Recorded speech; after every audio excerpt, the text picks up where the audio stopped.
According to Pledge Sport, over 100 million Americans tune in to the Super Bowl each year, making the Super Bowl the most viewed sport in America. But sadly, we're not here to talk about football. We're here to talk about the team that supports the team, no matter how poorly they are doing.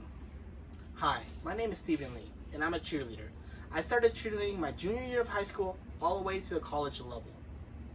I'm here today to discuss about cheerleading and maybe I'll break a couple stereotypes along the way.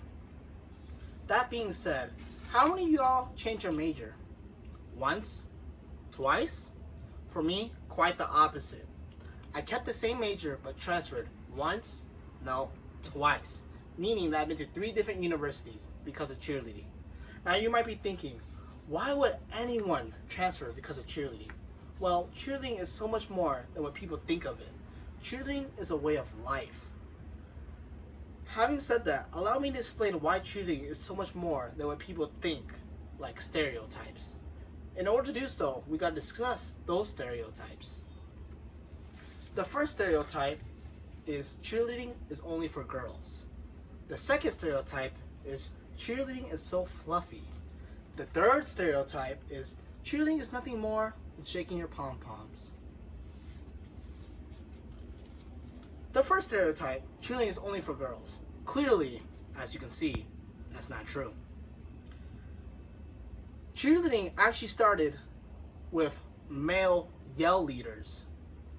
Varsity, a corporation that organized large-scale cheerleading and dance activity within the United States, stated, by the 1880s, Princeton University in New Jersey had formed an all-male prep club, which this was called Yell Leaders. World War II happened, and all the males went to serve the war. This led all the females to take the roles of Yell Leaders, which then changed it to cheerleading. From that, cheerleading continued to grow and influence others to have their very own spirit squad. Second, cheerleading is definitely not a fluffy activity. During a football game, it is very common for cheerleaders to perform stunts called a basket. A basket is where 4 members of the squad toss a whole person up to the heavens, defying gravity and falling straight back down. Usually that person that's flying in the air will perform a trick. This requires precise timing. If 1 second is off, this could leave a serious injury.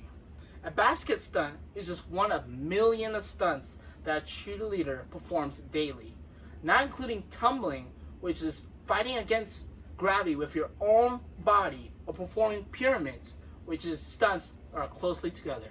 Definitely not a fluffy activity. The third stereotype that I like to break is cheerleading is so much more than shaking your pom-pom. The simplest job of a cheerleader is to promote their school and community. They do this by being a crowd leader, a spirit raiser, an ambassador, being an athlete, and an entertainer.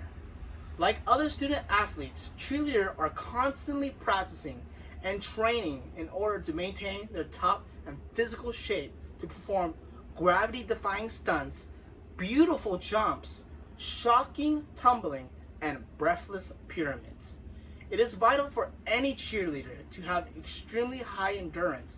For instance, during the game, it is expected for the cheerleader to lead the crowd into the very end, no matter what the circumstance is. In conclusion, cheerleading is not only for girls, not a fluffy activity, and it's so much more than shaking your pom-poms. Simply, cheerleading is a way of life. I'd like to thank all of you guys for listening, and if you have any questions, feel free to email me.